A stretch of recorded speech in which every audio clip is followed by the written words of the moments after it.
One Team Media. Welcome to the DGD Podcast. Juan Daniels, touchdown Georgia. This is your favorite receiver, Juan Daniels, and you're listening to the DGD Podcast with my man, Robert Reynolds. Go Dawgs! Welcome to this episode of the DGD Podcast. As always, Robert Reynolds, with me, Juan Daniels, and Miss Brooke, special guest today here on the Vanderbilt side of things as Georgia faces Vanderbilt tomorrow. Remember, guys, noon kickoff. Brooke, welcome to the show. Happy Friday. Thanks for having me.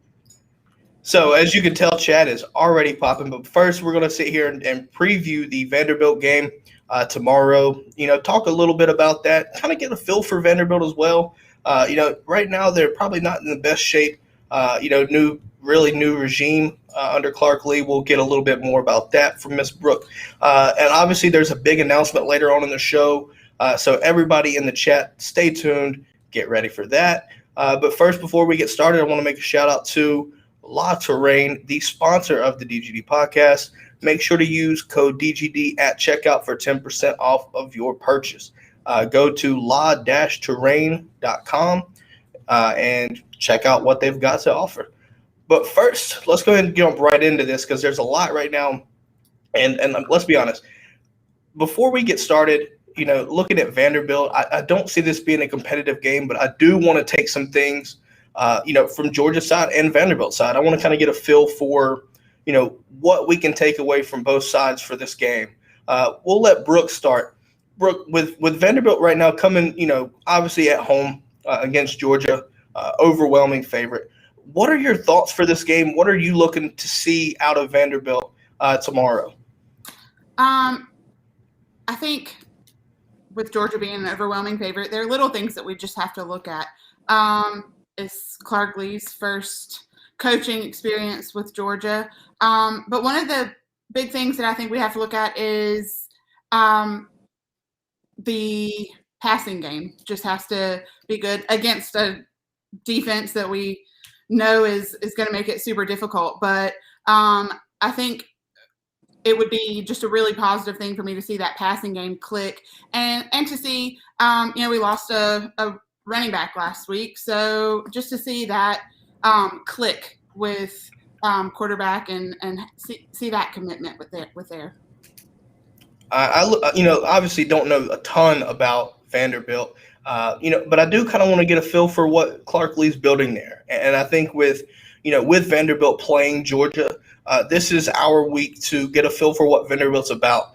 Obviously, Clark comes in and inherits the program, not his players, things like that. So I just want to see, kind of like similar to what happened with South Carolina last week, what kind of culture is Clark building, right? I want to see if his players are buying in. Do they play physical? I want to see these things right here. One, what are your takeaways from a Vanderbilt perspective? And obviously we'll talk about Georgia afterwards. But from Vanderbilt, what are you looking to see with them?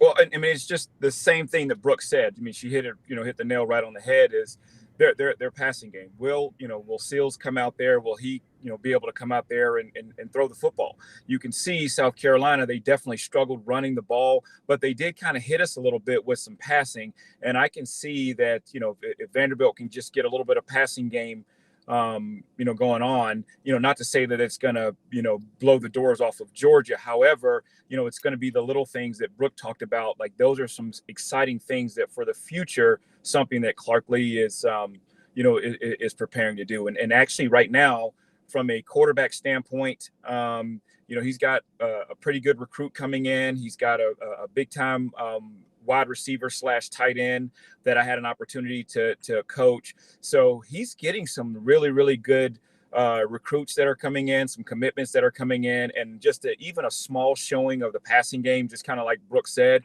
is actually going to, ignite, a lot of these recruits to say, hey, you know what, maybe Clark Lee is actually building something special and I want to be a part of it, getting in on the ground floor. Thinking about that right there, and this will be the next question here, Brooke. I want to ask you this. As a follower of Vanderbilt, from a recruiting standpoint, Georgia, we're going to go ahead and make this real fast, and then we'll transition to your question. But I have to tell you the chain is out because Georgia picks up a commitment very late last night, actually early this morning, with Bo Hughley, 2023 tackle, looks 6'7", 300 pounds. That's another monster for Matt Luke to deal with there. But let's transition back to Vanderbilt here. From a recruiting standpoint, I guess you could say the talent level and the product being put on the field is subpar. From a recruiting standpoint, are you familiar with what could be the draw to get kids to commit to Vanderbilt and really put Vanderbilt on the map in regards to these players? What is the draw for Vanderbilt? I don't even know. That's why I want to get your opinion here. I think one of the main draws, and having some experience on the high school side of football, I think one of the main draws that Vanderbilt's just got to kind of stick with right now until the culture has been completely built, but is that you're going to be on TV 8 or 9 weeks of the season. You've got that SEC. You're in the SEC. No, you're not going to ever be at the top of that. But you've got people watching your games. You have people watching you, and I think you have them looking at that competitiveness. Like, can you stay competitive with Georgia this week? That to me is what's important. And I think that's the draw. You're not going to have the top 10. Nobody's going to come there to be in the top 10. You're going to come there, and you've got to, I think, hold on to that. I'm going to be on TV. I'm going to be playing in nationally televised games, and I might not be on the winning end of that, but I've got exposure. I think I see your point there. Also being in the SEC, one of the things that I'm really taking away from this, and I think Vanderbilt's using it to their advantage here, revenue splits, right? You look at the SEC. I want to say this past year they got $60 million because of revenue splits for each school. Each school got paid out $60 million. And obviously bringing in Texas and Oklahoma is going to be even more. That number could skyrocket up to 80 to, I don't know, between 80 and 100 possibly. So I think you look at that right there.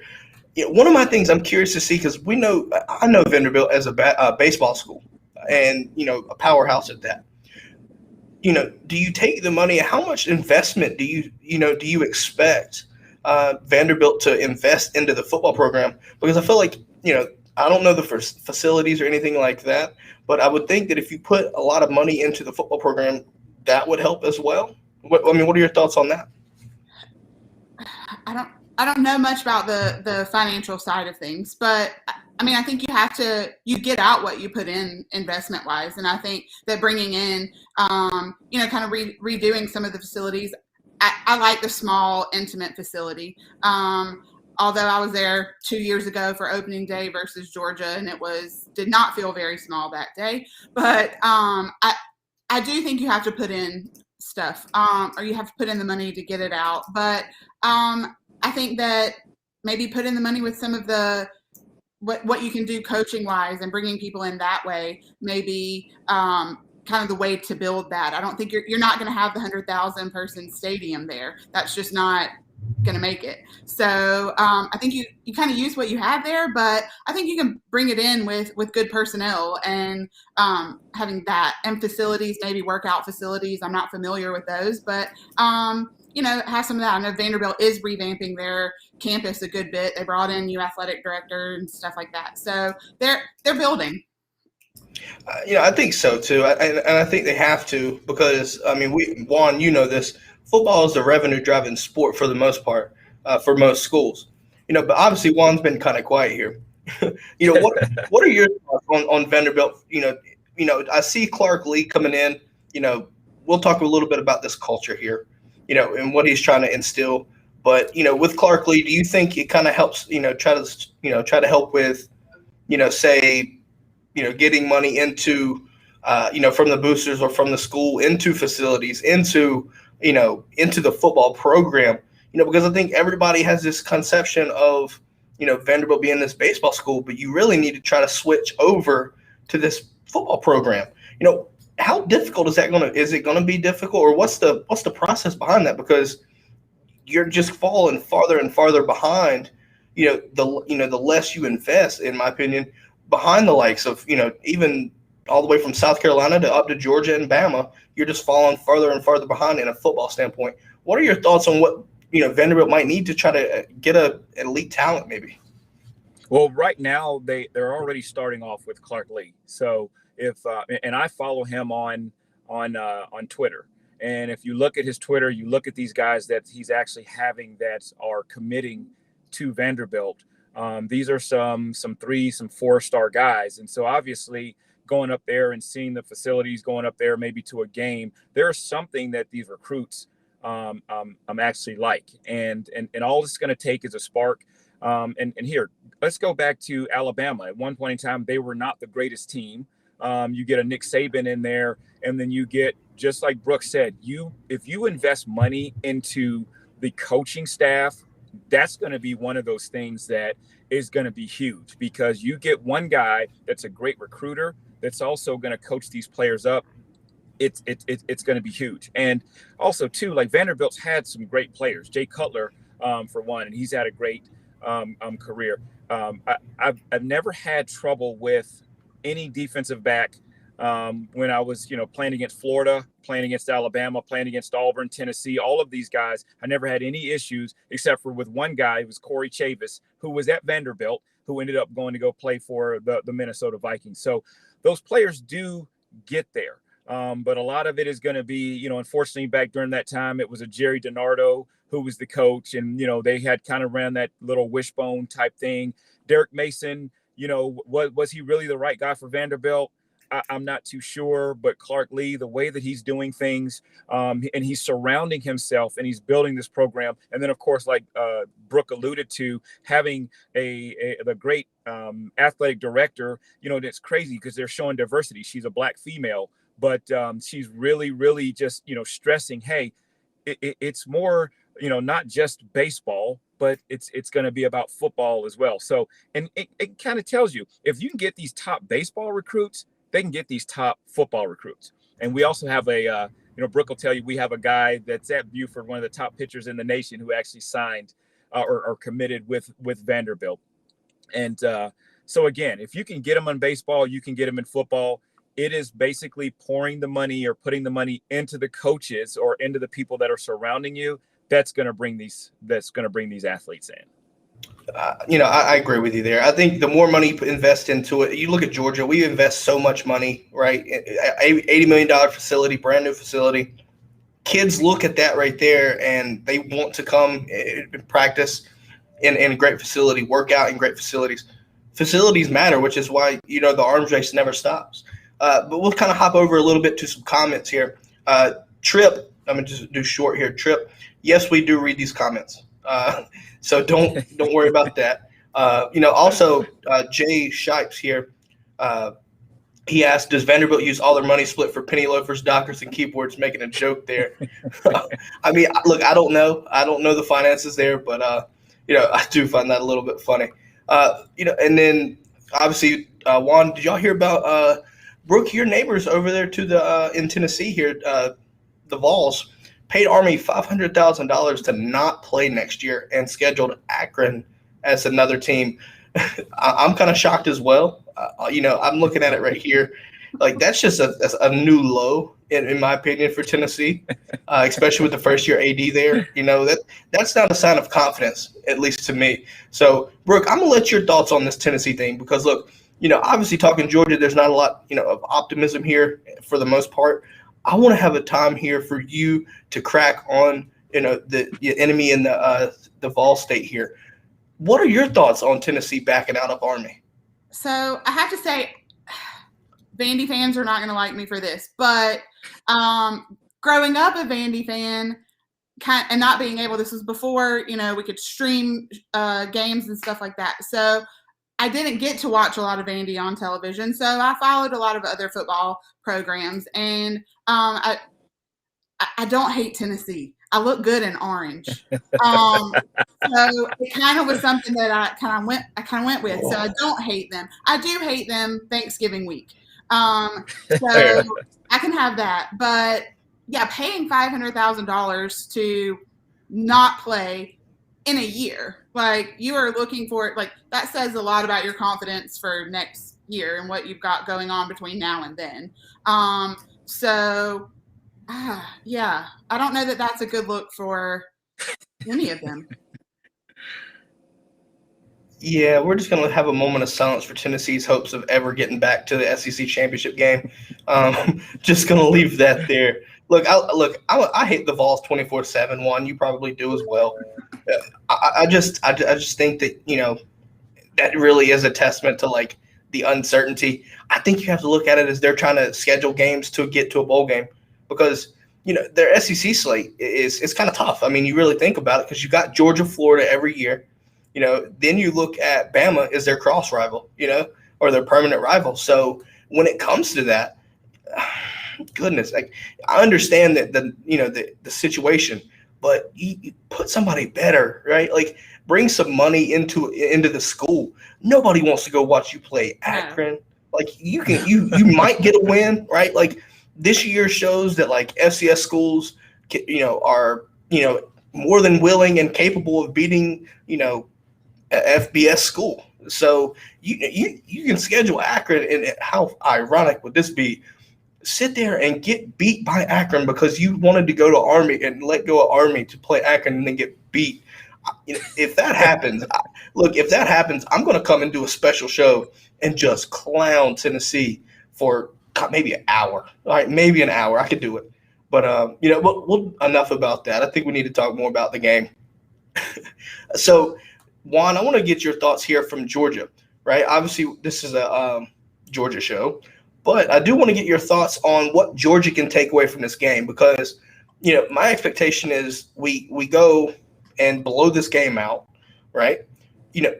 What is there to take away from this game? Obviously, I don't want to look too far ahead because Arkansas looms next week, but what can we take away from this game tomorrow? Well, it's going to be another week for the offensive line to get it together. They're going to face Vandy. It's very easy to overlook. Unfortunately, when I was at Georgia, and Brooke and I talked about this earlier. We were upset at home by a Vanderbilt team just by overlooking them. And then, of course, you go back to when DJ Shockley took Georgia up to Vanderbilt and only won 13-2. And a lot of that, too, can just be overlooking. So are you going to be able to be dominant each and every game to call yourself or get to elite status? And this is going to be one of those games that if you don't, you can look sloppy. And then, of course, people are going to be looking at, like, are you playing down to your competition? Or are you doing anything to get better? So we need to obviously establish the run. Do very well in the passing game. That's going to be important. Defensively, the front is going to be amazing. We definitely need to tune up that secondary. South Carolina did a pretty decent job throwing the ball. Vanderbilt is going to throw the ball. I mean, they're going to have to throw the ball. So it's just going to be a matter of, are they going to complete passes? What are they going to do? And actually Vanderbilt, for the most part, threw very well versus Stanford when they played Stanford. So don't just count them out, and yeah, we're looking for a blowout, but don't be surprised if Vanderbilt actually goes out there and puts up some pretty good stats, first and foremost. Also too, it's not just, like Brooke said, what can we do in the passing game or what we can do, but also what are we going to do to be able to, what are they going to be able to do to impress recruits? Because they have a lot of recruits that are looking, to go there. And it only takes a few of them to completely turn a program around. Look at Clemson, look at Georgia, look at all these teams that were, at some point in time, a little mediocre, not at the top. And it just took 2, 3, 4 recruits. Then after that, it builds. And then next, they're an elite program. So Vanderbilt has a lot to prove. Georgia has a lot to prove as well. So should be interesting on what Georgia team we're going to see come out. I agree with you there. Looking at what I think, my expectations for this game, I want to see our offensive line get a change. I think, we talked about this offline as well. I think right guard has to get solved. You have to find the ability to move, to rearrange things. And what I mean by that is moving Jamari Salyer to left guard, moving Justin Schaefer to right guard. Because after this week, you have a tough slate. You look at Arkansas, you look at Kentucky, You look at Florida down the road, and you play Auburn at Jordan-Hare. That's a tough 4-game stretch, and you have to be on your A game for those games because those 4 teams can beat you. They can. So, take this week, to experiment and see who's going to step up. Take Broderick Jones, give him a chance to play early and often, maybe even start the whole game, right? I think you have to have him start the game at left tackle and just get it situated because, with Cedric Von Prawn being, so inexperienced at the center position, if he needs help, moving Salyer in is only going to help him. It's only going to help, but obviously you look at guys also coming back off an injury. Kier's came in last week, caught a couple passes. It's a good game to get him some more reps, get the grease rolling, right? Get it oiled up, ready for Arkansas next week. Do you see Darnell? Do you see Tyke? There's a lot of these questions that we're waiting to see. And honestly, I think this is the perfect week to get these guys reps and get them, comfortable with the game speed so that they can get ready for the 4-game slate because we're going to need them. So, obviously I want to see guys come back. And obviously the biggest thing, I want to leave Vanderbilt healthy because it doesn't matter, what happens if we saw this last year, 6 guys against Florida being out right, because of injuries. Injuries matter, but coming out of a game healthy is one of the biggest things that go underrated almost in my opinion. So I think that's something that you have to make sure, obviously get a lot of, guys as well, basically play everybody. I think this is a game where everybody will play. That's walk-ons and all. I think you give walk-ons, some snaps too. Kirby's shown the ability to sit here and rotate offense and defense. He doesn't care if you're going to play. So do this again and get the guys ready for next week. Not to overlook Vanderbilt because you never want to sleepwalk through a game. Talking about sleepwalk, look at Oklahoma. That's just an example throughout the NCAA. They're sleepwalking right now, and I think it's going to come back to bite them in the ass. Yeah. But that's my expectations for tomorrow. Georgia's got to come in. Don't underestimate Vanderbilt. Even though it's a superior talent gap and everything like that, play your game and try to come out healthy and rotate a bunch of guys in. I do want to make a statement here for anybody. I'm seeing in chat a bunch of Facebook users for the show. Use this link, chat.restream.io/FB. That allows us to see who's commenting so that we can sit here and interact with you on a more personal level. So I just wanted to make that statement there. I've seen a lot of other chat here as well. There's a lot of good comments I'm seeing here. But we'll come back to that in just a second. Brooke, I do want to ask your opinion here for the game tomorrow. Give us some of these names that we might need to know from Georgia fans. Who are some Vanderbilt players that we might need to keep an eye out for tomorrow? I think you've got to keep an eye out for Rocco Griffin. He's the running back coming in. I think what I looked at, he's from Georgia. So there's a little tie there. Savannah area, I think. But he's played a little bit and had a pretty successful season. He was just behind Davis. So with Davis being out, I think we've got to look for that connection between Seals and him. I think that we've got 3 great receivers who tend to share a good bit of the yardage and comparing those yards. So I think you just can't close your eyes on any of them. And again, as you're saying, with Georgia, what you want to see with them, I kind of feel like I want to see that with Vandy. I want to see them figure it out. Like, it's not going to be that win that we would hope for, likely. But I want to see those connections. I want to use this as our game to see who has that relationship, who is the quarterback's true connection, who does Seals work with the best. And I think there's going to be some rotation in with the other quarterback. I drew a blank on his name. But I think there's going to be some of that rotation in and out too. I think that it's going to be that for us too. But I think Griffin's going to be the main one to watch for, just to watch him on the field by himself. and not under Davis. Yeah, I think I'm kind of with you there because, look, I saw a comment from where was it? It was earlier. Someone mentioning, Vanderbilt, don't need to worry about anybody. We can relate back to last week with South Carolina here. From a talent level, there was really not a lot of people. You had to kind of keep up with Doty, but that's about it. But then you see a guy that, maybe not a lot of people were expecting, kind of expose Georgia's weakness on the defense. You look at Chris Van come out and Juan, we talked about this yesterday, comes out and Moss's DK, right? Things like that comes over 100 yards, and nobody expected that, right? So, and that, to me, you don't want to underestimate a team ever. It's still the SEC. Now, do I expect it to be a blowout? Yes, we'll talk about our score predictions here soon. Oh, sorry, Josh Van. I'm sorry. I don't know why I got Chris. Sorry, Josh Van. My correction here.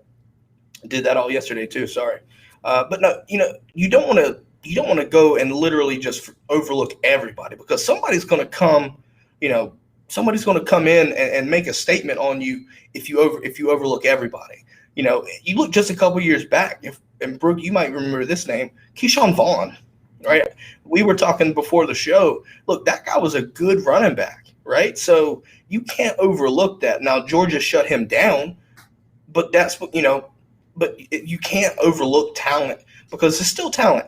Are you familiar with Alan George, Brooke? I'm not.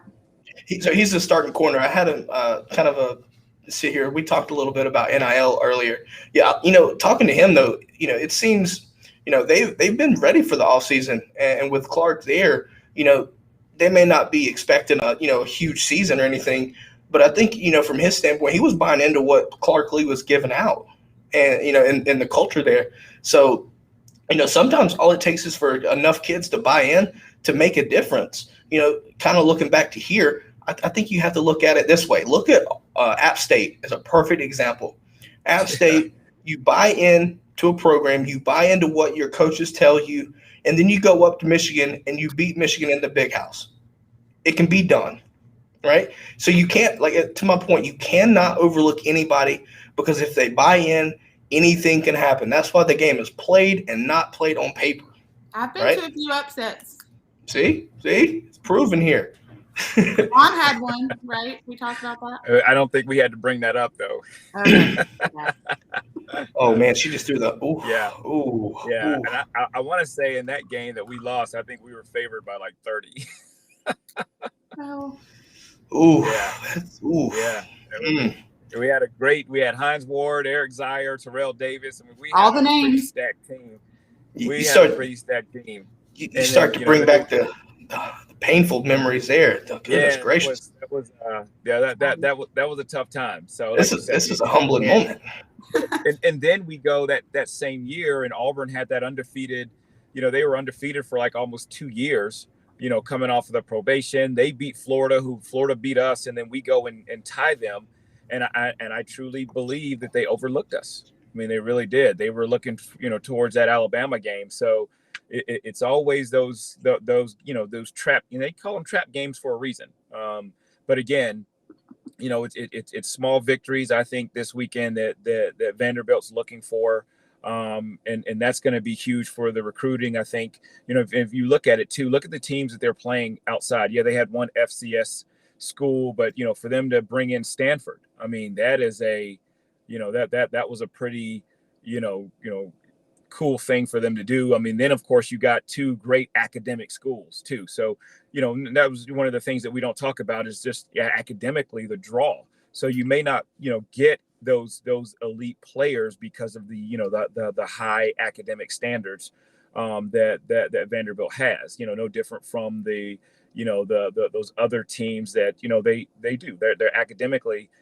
they are higher than most. So unfortunately, some of those guys are just like, what, I'd rather go somewhere else because the academic demand is just as much as the football demand. When it goes to the Stanfords and the Vanderbilts and such. So.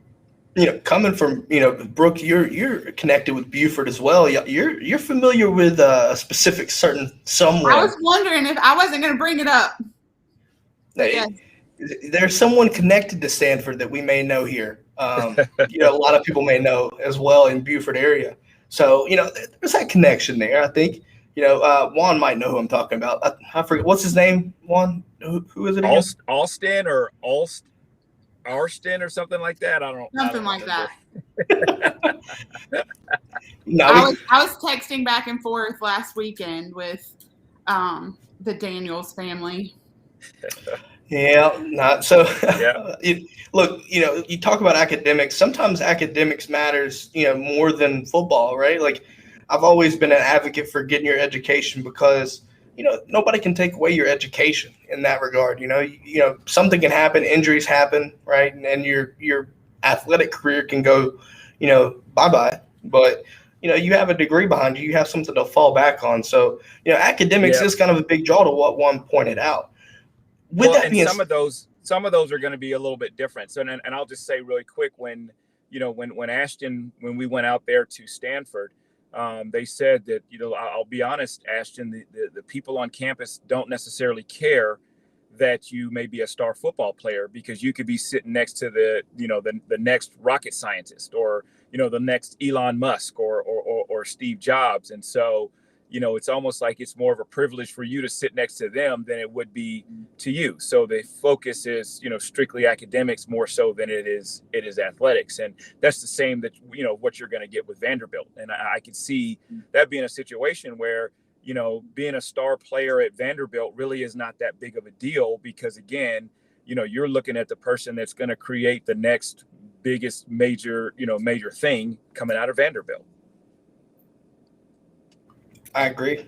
To put it in that perspective, I think you have to look at it as, it's a big deal. So, obviously I'm an advocate for academics as well, but we'll kind of move on here. Let's do a score prediction here. Let's do a score prediction with a player of the game. Brooke, if you want to talk about, if you can talk about player of the game, or if you want to, you can talk about player for Vanderbilt, right? Vanderbilt's player of the game, if you want to look at that right there in regards to a prediction. Juan, if you want to, we'll stick with Georgia here. Brooke, I'll let you go first, ladies first. What is your score prediction for this game, and who is the player of the game for Vanderbilt?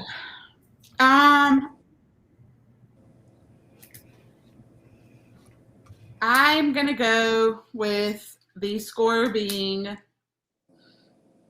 I'm looking at my notes on the side. Sorry. I think we're going to go,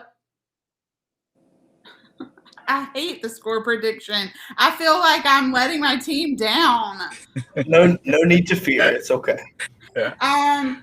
Let's go 49-13. Georgia on top. 13 points. Fair enough. Who's your player of the game? I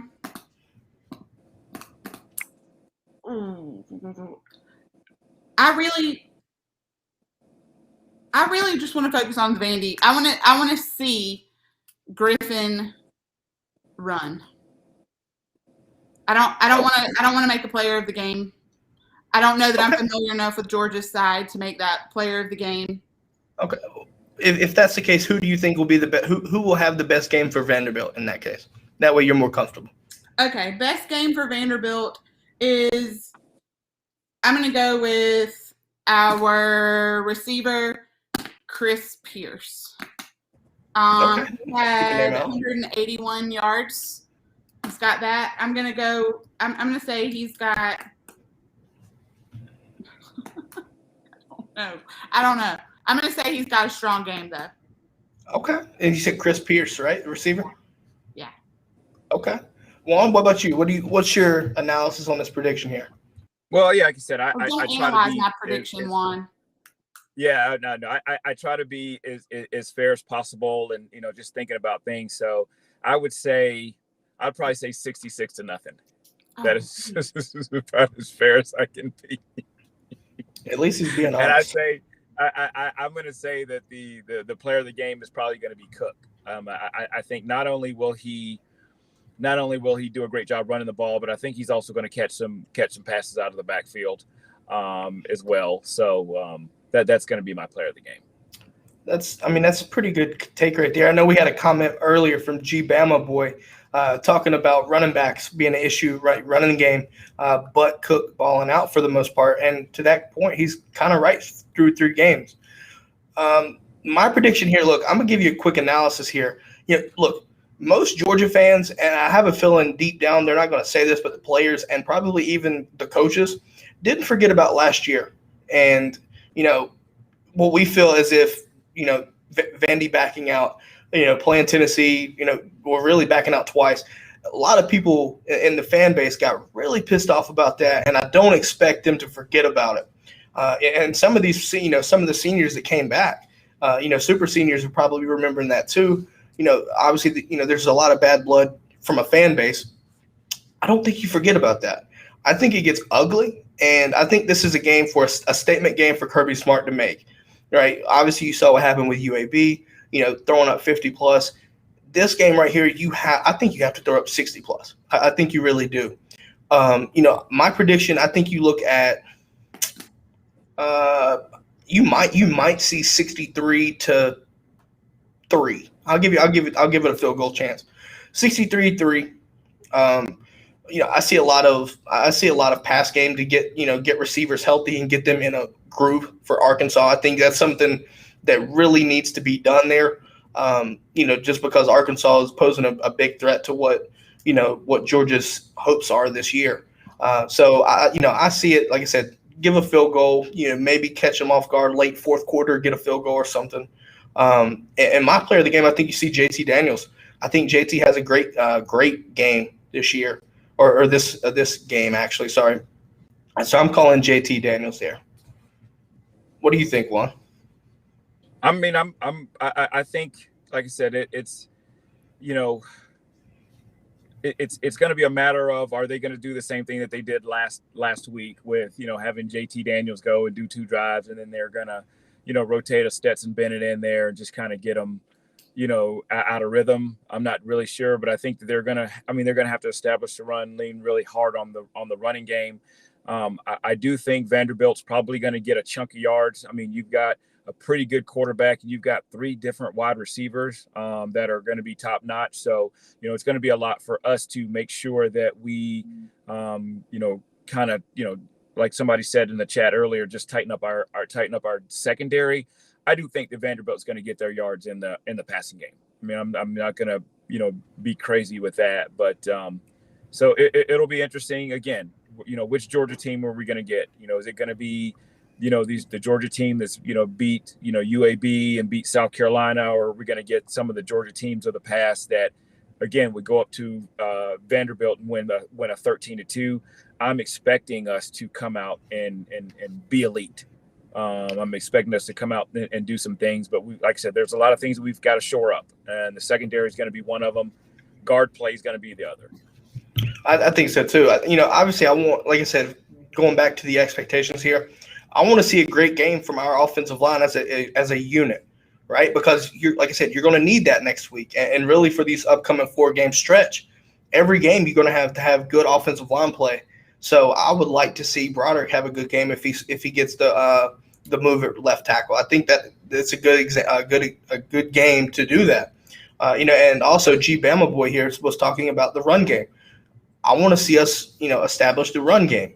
It might make us look silly with our highest score predictions, but if I'll take that right there, I'll take under 60 points if we can establish the run game and run the ball effectively. And like I said, our offensive line create gaps and holes, because we're going to need that, and make sure that we hit the right assignments and things like that. If it means scoring under 60 to establish, a great running game, and to sit here and make sure our offensive line is not missing assignments or things like that, and they gel, I'll take that too. You know what I mean?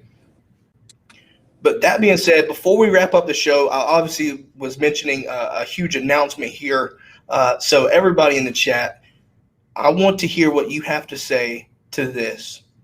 Next Friday, we are formally announcing a name for the chat, and we need your help to sit here and give us a name for the chat. So we want to hear your opinions on here.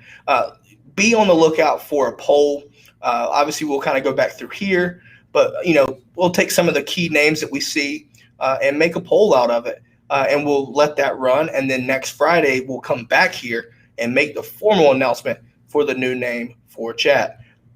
That being said, for this episode of the DGD Podcast, Robert Reynolds, Juan Daniels, Miss Brooke, thanks for coming on. Brooke, before we go, where can people find you? I'm not on social media. Ooh. Ooh. Caught me off guard there. I'm sorry. I'm not. So must be the analytics side of here. Must be. Yeah, we usually have to Maybe mail that's her what it letters is. and stuff like that, just What? to get in contact with her. We usually have to mail you letters to get in contact Yeah, with you. yeah, snail mail. Snail mail work. Right. Smoke signals, pigeon. Sure. You can find me through Juan. Yeah. I'm her agent. Juan, I'm gonna have to ride horseback. I need you to ride horseback over there and give her this piece of mail here on papyrus. I got. She's gonna be sitting with us at the Buford game tonight, so Absolutely. It'll be fun. Hey, we'll make sure it works out here. So, like I said, chat, anybody listening on the podcast, stay tuned in our social media here. You'll see that there. You'll start to see that popping around. Also, you'll probably see it on the website as well if you're not familiar. DGDpodcast.com, and we'll sit here and in the show today. Make sure you get your word out. I want to hear what you've got to say. We want to hear your opinions on this right here. So, with that being said, go Dawgs. Go Dawgs. This is the DGD Podcast. Go Dawgs.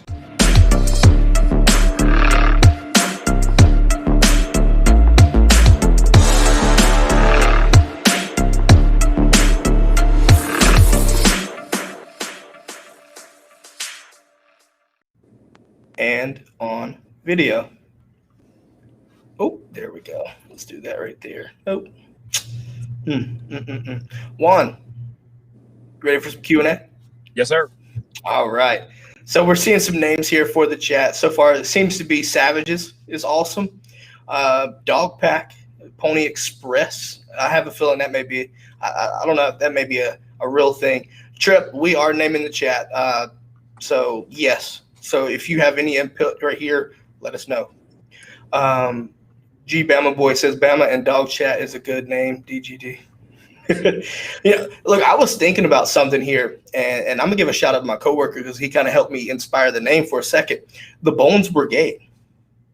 I like that. A little bit of a reference to some old skateboarding homage, but Bones Brigade did ring a bell to me.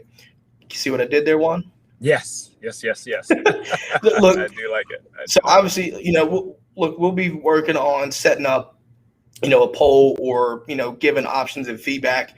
Like I said, we want to make this interactive and inclusive for the audience, for the audience and chat and everything like that. So obviously going to take your word there as well. Let's just go ahead and hop in and get some questions here. I'm going to scroll up for a little bit.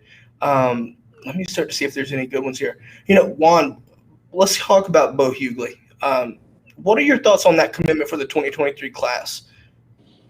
We were talking about linemen earlier, how we need to, just to shore up that line. But to have a 2023 guy already committed is huge. And of course, one of the great things right now, Georgia's continuing to have a great season.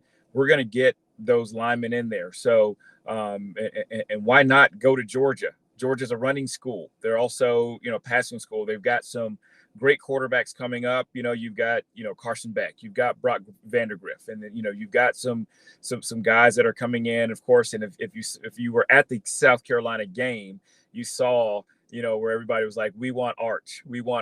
So just think about, if Arch, decides to commit to Georgia, and he's been at a lot of the Georgia games. He says he loves the atmosphere. Then of course you're going to get people like Bo that's going to say, man, I want to go there. I want to go block for this guy, and this guy's, he's a leader. Why not jump on the train early before other people start to jump on? Absolutely. Obviously, I think, coming away from that game, we saw what happened. Hell, ESPN aired Cooper Manning more than South Carolina's offense. And I think that might not be a far-fetched take either. I think it legitimately may have happened. So we'll go on to this next question here, and we if we need to, we'll hop back because I do want to talk about the 2023 class. Trip asks, should Kirby start putting stars on the backs of helmets again? I think it would be cool to see the dog bones, but I don't know about the stars more so. I think you've experienced, the dog bones and stuff like that, if I'm not mistaken, during your time. Actually, it was the stars. Okay. Yeah. I mean, to me, I love the stars more so than I did the dog bones because all it reminds you of is Herschel and those days of seeing all those stars with Herschel. That right there was just something like, when Coach Gall said that they're going to start the whole star system, even though we did not have the best season, the heart and the effort, because you wanted to get as many stars as you can. You wanted your helmet to look like Herschel Walker's. And of course, at the end of the season, you want to say I had the most stars. Unfortunately for me, in '95, I did end up with the most stars. Look at that humble brag right there. Yeah. Now I will say this, when I first really got into being a dog fan, I always remember Stafford and those other guys with the dog bones. Now, the stars, I do think, taking this and putting it into perspective from a philosophical standpoint.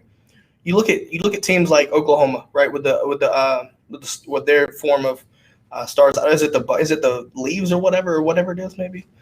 But I'm not sure. Yeah, whatever it is, it is cool to see that, right? I think Michigan does it as well. To see those helmets just just loaded up with stickers on the back. I feel now you dealt with the stars personally. Does it make you play better? Does it make you play harder? Oh yeah. I mean, because you're the criteria before you go into the game. This is what's going to get you the stars. Do you have, any touchdowns, over 100 yards receiving? Are you, 90 and above blocking as a receiver? Or just in anything defensively, how many tackles do you get, sacks and all that. So you kind of know what you're, obviously you want to win the game, but you're also chasing those individual things too, which, allows you to really just play at a top level because you are, you want to win, but you want those stars. I mean, you go above and beyond to try to get those or dog bones, or whatever the sticker is that you're actually, that you're shooting for. Yeah, I think stickers would be a good idea. Kirby Smart, if you're listening, you heard it here with me and Juan first. Bring that back. Bring some. Now, look, I think Kirby is one guy for tradition, right? This is something I was sitting here thinking about. With his obviously former playing days, you playing with Kirby, things like that. Those shadow numbers, though. Do you prefer the shadow numbers from like the mid '90s, or do you like the numbers the way they are now? I like the numbers the way that they are now. Okay. Yeah, I do. I like the number. I do wish that we did more with like just the red pants with the white stripe, but from a tradition standpoint. But the numbers the way they are now, I like how they are now. Yeah, look. Now I can only imagine. Did you ever get to wear you never wore a black jersey? So no. Now, if you could go back in time and they had the black jerseys, right? Just hypothetically, if they had the black jerseys, how hyped would you be? Oh, it would just be. I would probably just be out there and black out. Like that's how excited I would be. To where it's just such an awesome look. I mean, it really is a really, really awesome look. So that would be really cool. So we're gonna do what ifs while we let people start bringing in questions or whatnot. If you can go back in time, any helmet with the modern day look, right? With the modern day look, what helmet would you prefer? Would you prefer, for instance, like the one we have now, or would you look at the silver throwback helmet, or the dreaded black Georgia helmet? What would your choice be there? I would probably stick with the one that we had right now. I didn't love the silver one or the black one. I just, it doesn't feel like Georgia football. Unless it was just something that they just kind of alternated and did like an Oregon does or like these other teams. I'm old school and just kind of tradition. The interesting thing about that is,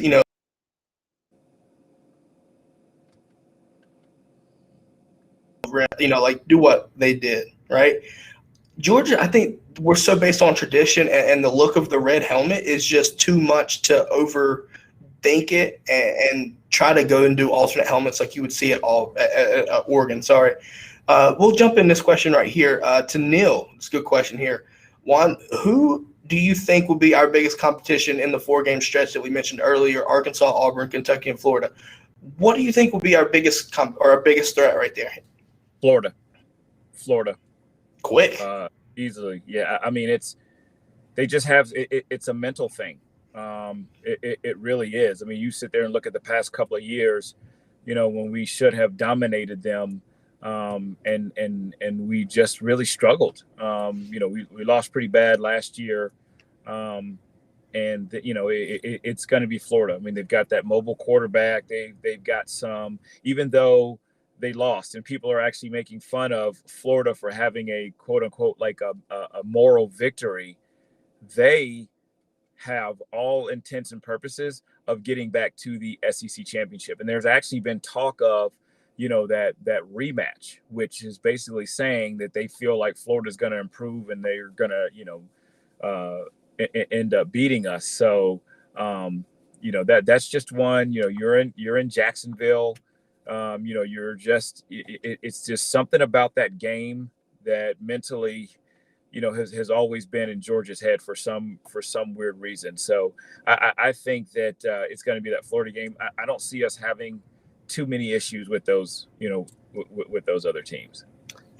I see your point. I think for me, I did have questions after that though. Like how much of it was Bama, how much was Bama kind of exposed in regards to being mortal and beatable, or how much of it was, just the right circumstances, right? Florida being at home, things like that. You have to give credit for Florida being able to, to make stops, right? That takes, that's important to note, but how much, like I said, how much of it is Bama, not playing, like not playing up to Bama standards and allowing Florida to come back, because that first quarter looked exactly like I was expecting it to be for the whole game, right? Bama just jumps out 21-3, right, into first quarter, and I was like, okay, this is exactly what I expected.